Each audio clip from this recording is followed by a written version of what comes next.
Hey, it's Tucker Carlson. Let's say you wanted to control a country. How would you start? Well, you'd want to make sure you had the complete obedience of everybody inside your borders who was authorized to use deadly force. You would start with the military and then federal law enforcement, then move your way down ultimately to agencies like the IRS.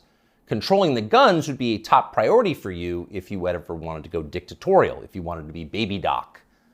But let's say you had deeper ambitions. Let's say you wanted the power not simply to control people's behavior, but to control how they think, not just their bodies, but their minds, as a god would. In that case, you need to take charge of the society's taboos. A taboo is something that by popular consensus is not allowed. A taboo may not be illegal, but it doesn't need to be. Over time, social prohibitions are more powerful and more enduring than laws. Societies are defined by what they will not permit, as are famously religions. Muslims don't eat pork, neither do Orthodox Jews. Traditional Christians oppose extramarital sex. The Amish avoid electricity, and so on. American society isn't overtly religious, but it's governed by taboos, and it always has been. What's interesting is how fast our taboos are changing. This is not happening organically. What we're allowed to dislike is being dictated to us from above, sometimes by force. Until fairly recently, for example, it was taboo in this country to attack people on the basis of their race. That was the main lesson of the Second World War, we were told again and again. The one thing we learned from the Nazis is that it's dangerous to reduce human beings to their genetic code. There is no master race. That made sense, but apparently we no longer believe it. Punishing people based on their skin color is not only permitted in modern America, it is mandatory throughout business and government and higher education, as long as the victims are white. At one time, that would have been unimaginable. So with the current behavior of our politicians. As recently as the 1992 presidential campaign, adultery was considered disqualifying for anyone seeking higher office.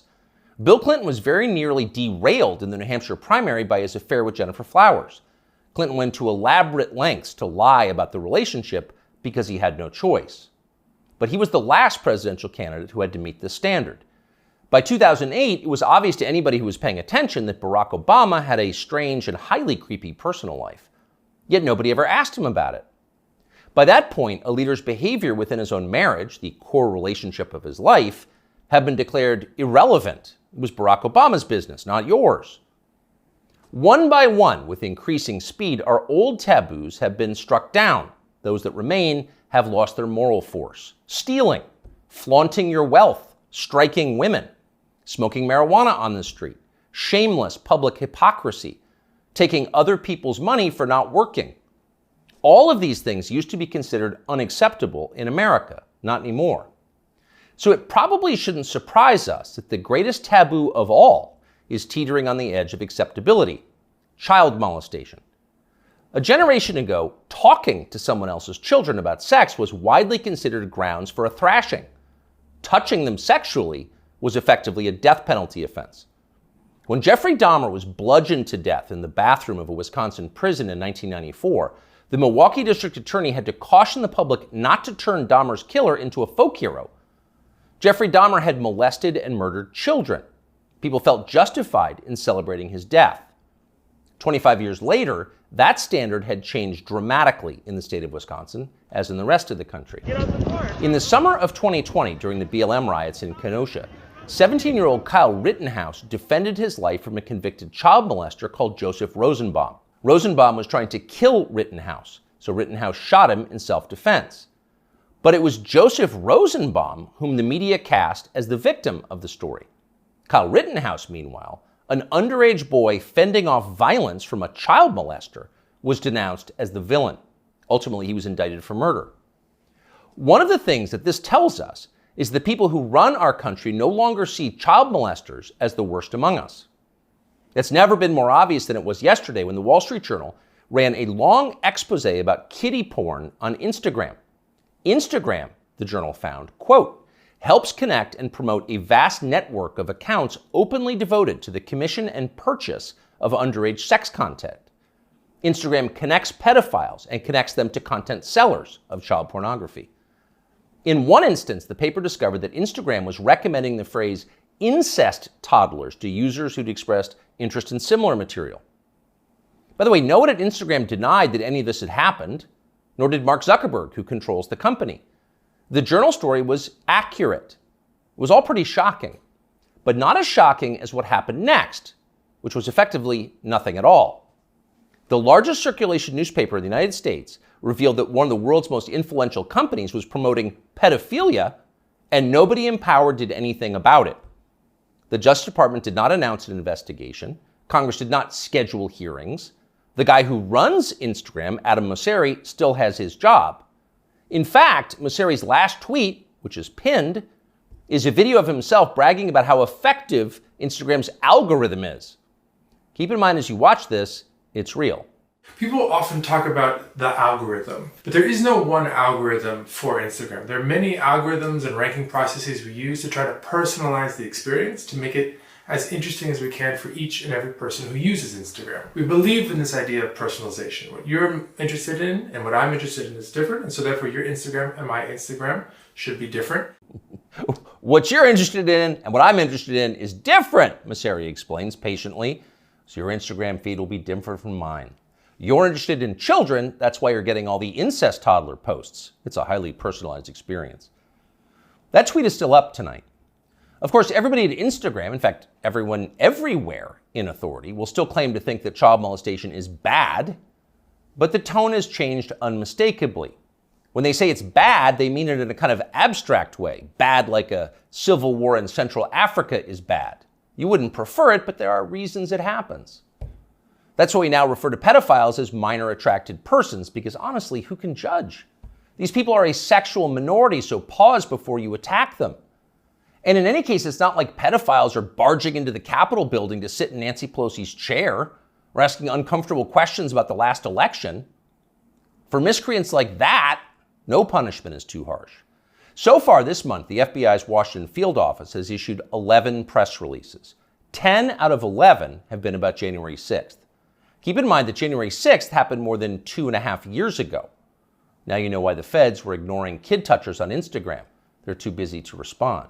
They've got much more important things to do, like finding white supremacists. White supremacists are America's new child molesters. We've got zero tolerance for white supremacists because no one threatens the life of this country more than they do. Here's Joe Biden once again making that very clear last month. To stand up against the poison of white supremacy, as I did my inaugural address, to single out as the most dangerous terrorist threat to our homeland is white supremacy.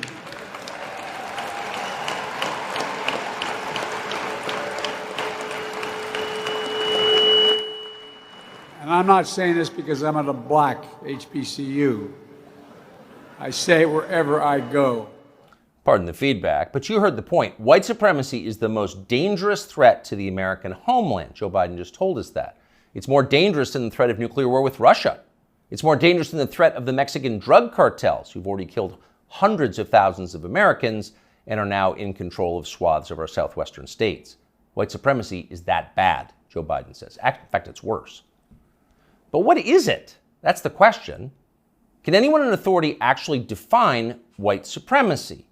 What is it? Is white supremacy liking white people too much? If so, that's going to put those of us with white children in a pretty tough spot. Or is white supremacy something much more obviously bad, like trying to expel all non-whites from America and creating some kind of ethno-state? If that's Joe Biden's definition, what exactly is the scope of this threat? How many people are currently working on this American white ethno-state project? And what are the chances they're going to pull it off? Our guess is not very many and precisely zero. But we can't say for sure because no one has showed us the numbers. These are not rhetorical questions.